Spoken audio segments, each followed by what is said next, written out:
میرے پیارے طالبات، دیکھیے یہ بات روز روشن کی طرح واضح ہے اور عیاں ہے کہ اسلام نے عورت کے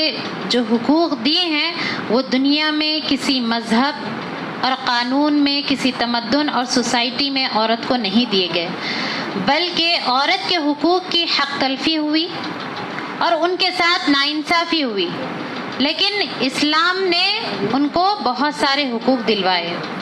آپ تمام بھی اپنی دینیات کی بکس میں بھی پڑھ چکے ہوں گے کہ کس طرح عورت کے ساتھ رویہ اختیار کیا جاتا تھا اسلام سے پہلے،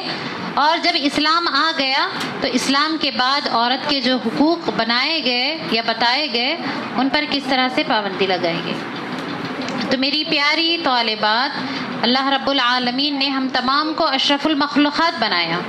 ہم تمام انسان ہیں، ٹھیک ہے، اور ہم تمام وومنس ہیں، ایک عورت ہے،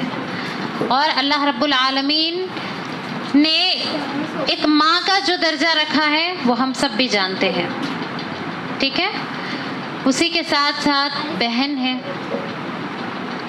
بہن پیار و محبت شفقت والی ہوتی ہے، اور ماں تو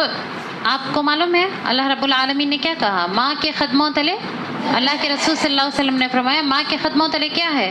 جنت ہے۔ اور اسی طرح اس عورتوں کے کئی حقوق دلوائے گئے، بتائے گئے ہیں،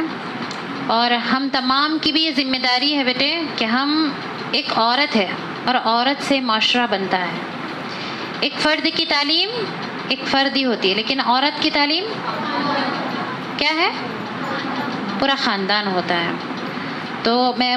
مختصر سی، وقت بہت ہی کم ہے کیونکہ آپ لوگ کو جانا بھی ہے بیٹے،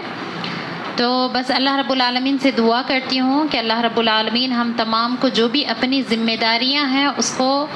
پہچانوانے اور اچھے سے ان ذمہ داریوں کو نبھانے والا بنائے، انشاءاللہ آمین۔